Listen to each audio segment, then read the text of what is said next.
Hey kids, I'm Lawson, and my dad shared some pretty awesome jokes with me, and I just gotta pass them on to you. Are you ready? Good. Now, what will you serve at a holiday dinner if you accidentally sit on the sweet potatoes? Squash! Squash, because it's squash and you sat on. Anyway, here's another one. What smells the best at a holiday dinner? Your nose! Because it smells! Oh, this one's great. Now, who scared the cranberry? Anyone? Anyone? It was the blueberry.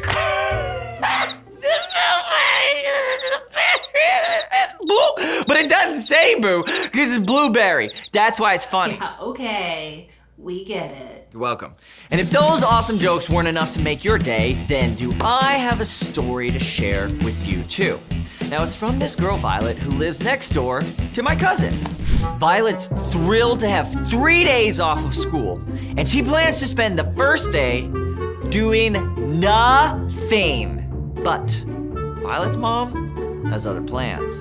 Mom needs Violet to help clean the house because everyone's coming over for dinner tomorrow. Mom says that Violet needs to help for at least 2 hours. And Violet's like, fine.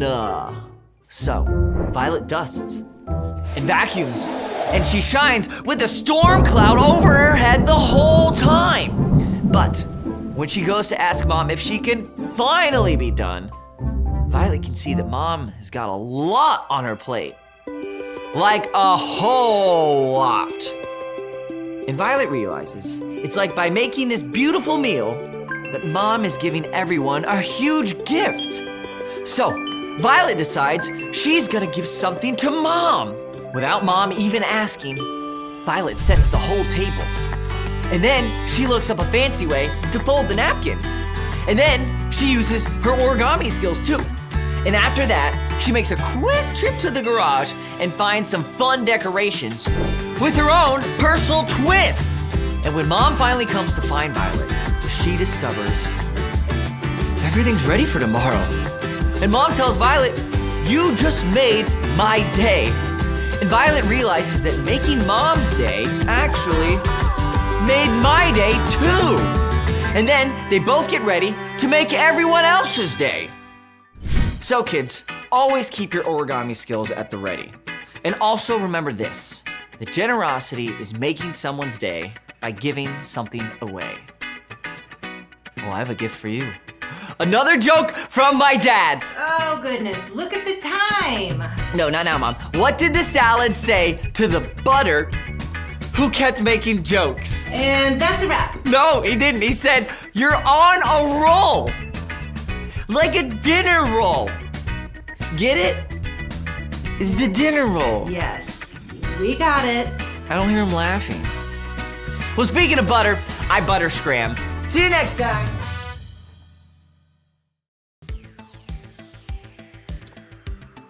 Hey guys, welcome in. This week, we're talking about generosity and all the unique ways you can give. Oh, want some?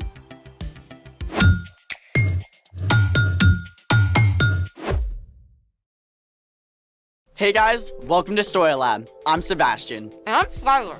This month, we're talking about how everything we have is a gift from God.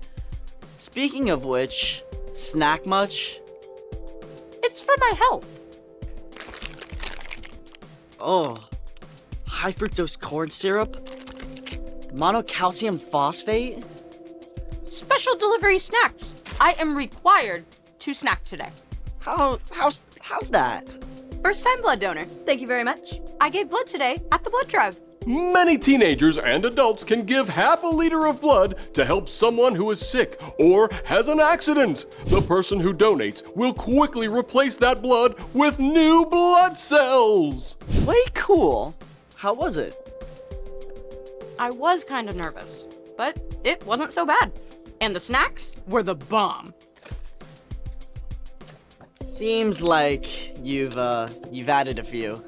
Snacking and drinking lots of fluids will help me make new blood cells. Look at you giving blood and saving lives. Thanks. I do feel kind of heroic.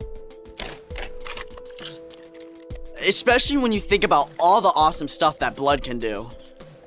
It only takes a few minutes, and it's a big deal for someone else. I want to know more. Let's make it! Today, we're making our very own blood model in a bottle. Blood model in a bottle. Try saying that 10 times fast. Blood model, bottle, blood model, Joking. bottle. Moving right along. Right. Our blood is pretty much the most amazing special delivery service of all time. We're gonna need corn syrup, cinnamon candies, uncooked lima beans, rice, and a large jar or bottle. Mind reading the instructions? On it. Step 1. Fill the jar about 2/3 full with corn syrup.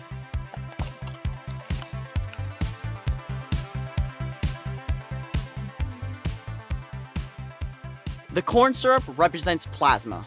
Plasma is the part of your blood that carries around all of the other elements. It makes up about 55% of your blood. Step 2. Add a good bit of cinnamon candies.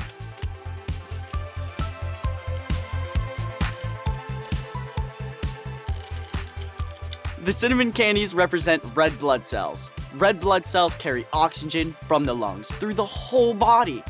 Kind of like a food delivery service, but for air. Just like tiny little pizza delivery people. Step 3. Add a few lima beans.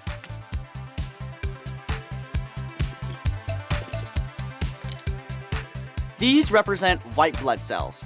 You only have about 1 white blood cell for every 700 red blood cells. But these guys are the super bodyguards of the blood. They fight off diseases and bacteria to keep you healthy and strong. Definitely want to keep them happy. Step 4. Add rice. This is the final component of our blood. Platelets. Platelets form clots to help stop bleeds when we get hurt. Oh, like a scab. Now, we just cap off our model and we're good to go. Hard to believe a couple little drops of blood can do so much. Literally can't survive without it. Definitely makes me want to give blood again sometime. Speaking of giving, it's time for... The story before the story. Today we're in 1 John. 1 John was written by, you guessed it, John. The same John who was one of Jesus' closest friends and recorded a full account of Jesus' life, In this letter, John wrote to some Jesus followers. who were up against some big problems. False teachers were preaching untrue things about Jesus. John wrote to encourage the believers by sharing God's amazing love for us in sending Jesus, And how we can become more like Jesus as we follow him. which is where our story starts. Take it away. Hey everyone, I'm Padma, and I can't wait to dig into God's Word with you. We start out with this line from 1 John. We know what love is because Jesus Christ gave his life for us. Love is a word we hear all the time. I love your shoes. I love ice cream. I love this song. But John goes deep fast because real love isn't just a momentary feeling. Jesus showed us that real love is action. Jesus lived his whole life for the people around him. He gave his time, his energy, and his compassion. Jesus could have demanded that everyone serve him, but instead, he took on the role of a servant and washed his friends' dirty feet. In the end, Jesus made the greatest demonstration of love ever when he gave up his life so that we could be in relationship with God. We know what love is because Jesus Christ gave his life for us. It's a mind-blowing act of generosity. And John went on to say, So we should give our lives for our brothers and sisters. Because Jesus gave his life, it means we can give our lives. Gotta be honest, that sounds really intense. But John wasn't finished. Suppose someone sees a brother or sister in need and is able to help them. And suppose that person doesn't take pity on these needy people. Then how can the love of God be in that person? Did you hear that? Giving your life to show God's love doesn't have to be dramatic. In fact, most of the time, giving your life is a lot of small, ordinary moments. It starts with paying attention to the people around you. First, you see a need. Maybe you're rushing to get to the car, but you see your little sister is having a hard time with her shoes.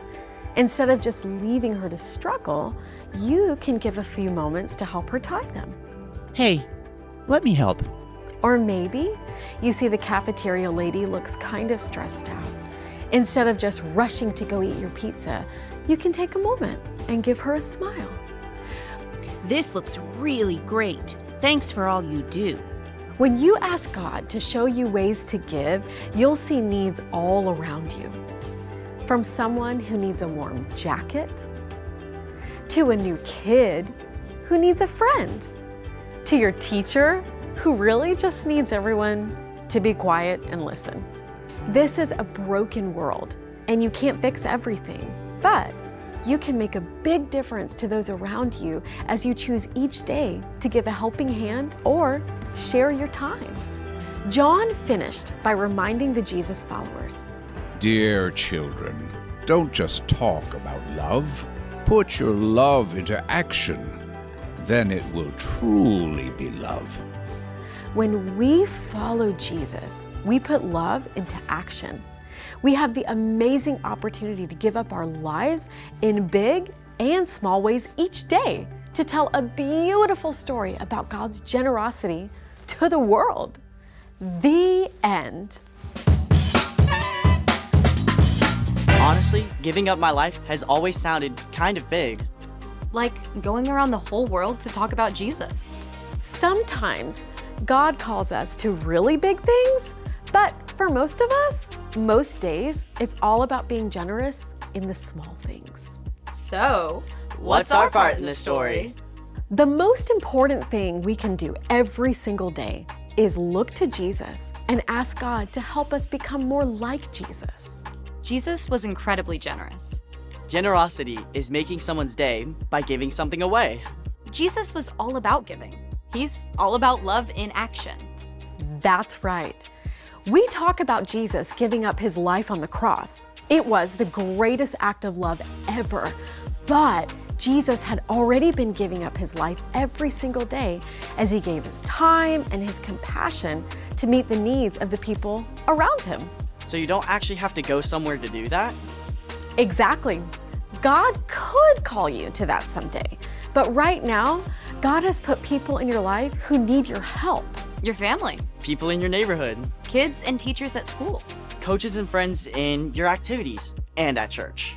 When you keep your eyes open, God can show you ways to give. It might be sharing a toy. It might be putting down your game to give a few minutes of your time, It might be sharing some encouraging words. or something you can create, like a story, a drawing, or even a song, It all starts with looking to Jesus. and asking God for help. Thanks for giving me your time. And I'll see you next time. Bye. So here's the thing. Jesus showed us how to give. Jesus gave everything for us, and because he gave, we can give to others too, like our time, our encouraging words, even our snacks. Right now, I'm thinking I need to give something special. What's that? I think I need to give my blood cells some special delivery healthy snacks. Good call. Thanks for joining us in the Story Lab. See you next time. Want some? Yes? Mushroom chips?